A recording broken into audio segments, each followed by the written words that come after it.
हम ममता झा समस्त मिथिलावासी के गोर लागे छी। मधुश्रावणी पावनि के गीत गाबे जा रहल छी। लालही बन हम जाएब फूल लोढ़बै, माई हे सिंदूर भरल सोहाग, बलुमा संग गौरी पूजबै, माई हे सिंदूर भरल सोहाग, बलुमा संग गौरी पूजबै।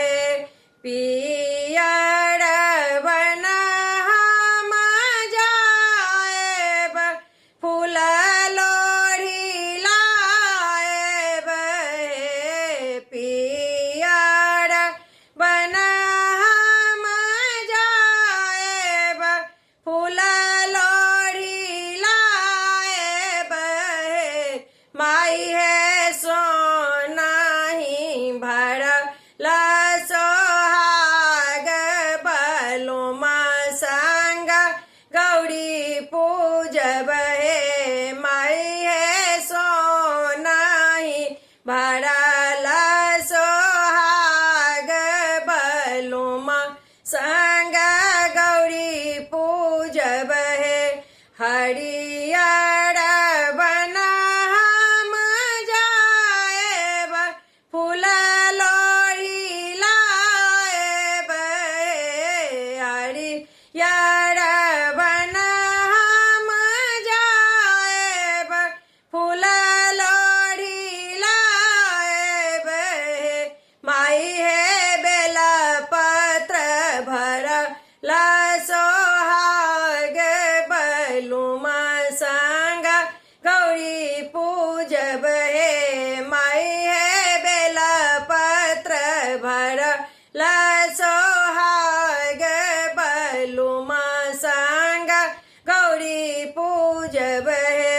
कारी बन हम जाएब फूल लोढ़ी लाएब, कारी बन हम जाएब फूल लोढ़ी लाएब, माई हे काजर भरल सोहाग, बलुमा संग गौरी पूजबै, माई हे काजर भरल सोहाग, बलुमा संग गौरी पूजबै।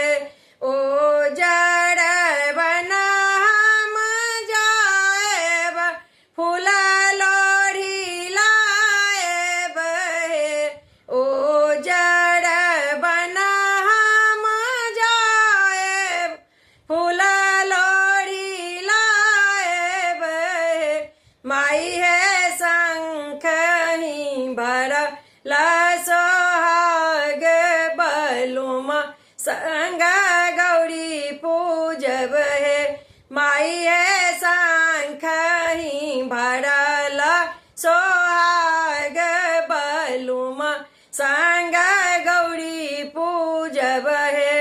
पाँचो बन हम जाएब फूल लोढ़ी लाएब, हे पाँचो बन हम जाएब फूल लोढ़ी लाएब, माई हे पाँचो भरल सोहाग, बलुमा संग गौरी पूजबै, माई हे पाँचो भरल सोहाग, बलुमा संग गौरी पूजबै।